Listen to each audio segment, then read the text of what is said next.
The battlefield was silent except for the distant hum of starship engines orbiting the shattered moon. Smoke rose from the scorched plains, curling in black tendrils that reached toward the gray sky. Corpses of alien soldiers lay strewn across jagged rocks, and the occasional spark of energy weapons flickered in the distance, signaling the remnants of resistance. Amid the carnage, a single figure moved with a calm that seemed impossible in a place like this. His name was Dallin, a human soldier in the Allied Expeditionary Fleet. He was known among his comrades for an unusual combination of courage and indifference to injury. He walked over the shattered ground, boots crunching on fragments of alien metal, and surveyed the devastation with a detached, almost casual gaze. He had come to this world to rescue the survivors of a remote colony that had sent a distress signal, unaware that the planet had become a trap set by the native alien forces. The Carathi were a tall, sinewy species with multiple limbs and exoskeletal armor that glinted like obsidian. They moved with swift precision, hunting in packs, and had decimated the colony before the humans even arrived. Yet here Dallin was, stepping over their fallen warriors, completely unshaken. A sudden movement caught his eye, a young Carathi child, perhaps no more than 10 cycles old, trapped under the rubble of a collapsed building. Its limbs were twisted in angles that would have made a human scream in agony. Dallin didn't hesitate. He reached down, his hands strong and careful, and lifted the child free. The alien looked at him with wide, terrified eyes, and instinctively tried to crawl away, but Dallin held it gently, murmuring something in the universal translation protocol.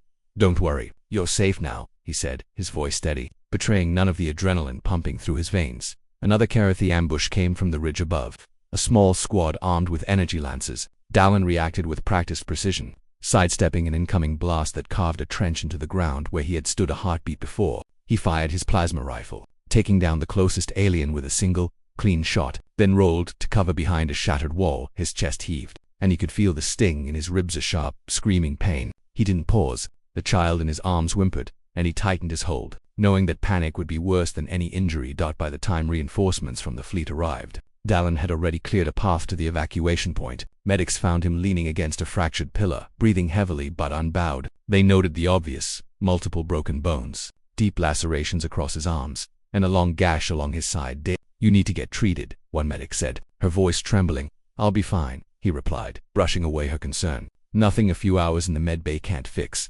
The medics exchanged glances, incredulous. They had seen soldiers endure pain, but few carried themselves through it with the kind of calm, almost casual indifference that Dallin displayed when the evacuation shuttles landed. He handed the child over to the care team without a word, then slowly climbed aboard. The other soldiers aboard whispered among themselves, shocked that a man with 17 broken bones could move, speak, and think with such clarity.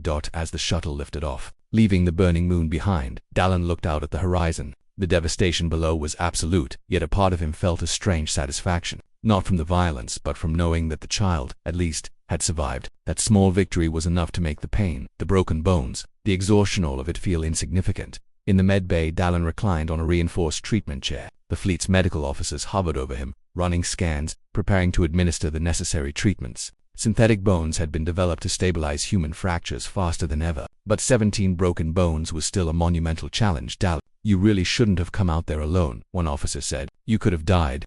"I'm aware," he replied, his voice calm, "but someone had to. That child had no one, and if we didn't arrive when we did." He let the sentence hang, unspoken but understood by everyone in the room. The officers worked quickly, binding fractured limbs, realigning broken bones with precision tools, and administering nanode-based repair gel. Dallin flinched only once, when the gel touched a particularly jagged edge along his ribcage. And even then, his reaction was minimal. The medics exchanged looks of awe and unease. "What's your secret?" one asked softly. Dallin shrugged. "Focus on the task. Ignore the rest." It was simple, and yet it spoke volumes. In the heat of combat, with lives on the line, pain became irrelevant. Human resilience, he demonstrated, was not about the absence of injury but the ability to continue despite it. Days later, the fleet had secured the colony's remnants. Survivors were gathered in temporary shelters, their faces pale from hunger, fear, and exposure. Dallin walked among them, offering water, comforting words, and quiet reassurance. A Carathi elder approached him, moving cautiously. Unlike the younger aliens, this one seemed less hostile, more curious. Its multiple eyes studied Dallin intently, as if trying to comprehend how a being so fragile could survive such carnage.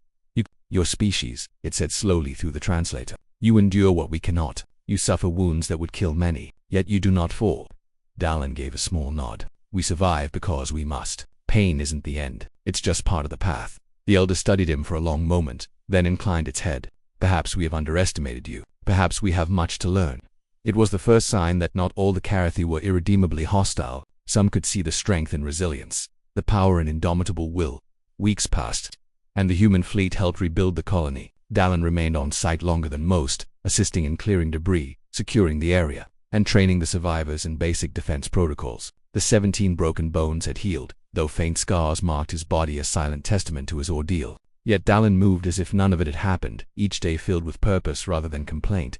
During a training session, a young human recruit fell awkwardly, twisting his ankle. He cried out in pain, clutching his leg. Dallin knelt beside him, checking the injury, and smiled gently. "Pain is part of learning," he said. "It doesn't mean you fail. It just means you're growing." The recruit looked at him. "Why? But you had all those injuries. 17 broken bones. How could you?" Dallin chuckled softly. "I acted like it was nothing because it was nothing compared to what mattered. Lives depend on action, not complaint. If you focus on the pain, you lose sight of the mission."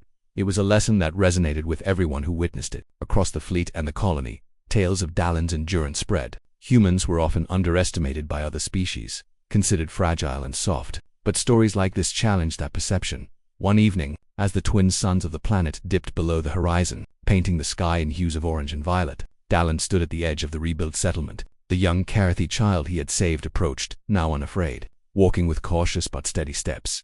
"You saved me," it said simply, its voice still tinged with the unfamiliarity of human speech patterns. "I didn't save you just for me," Dallin replied. "I saved you because it was right, because someone had to. You have a future ahead of you."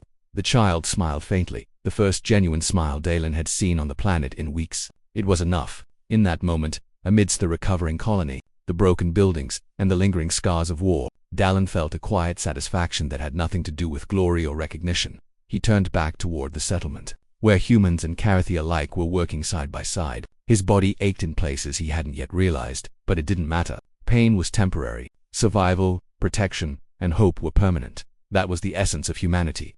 The legacy Dallin carried in each step he took: resilience, courage, and the quiet strength to act when others could not. 17 broken bones, countless wounds, and days of suffering were nothing compared to the lives saved and the future secured.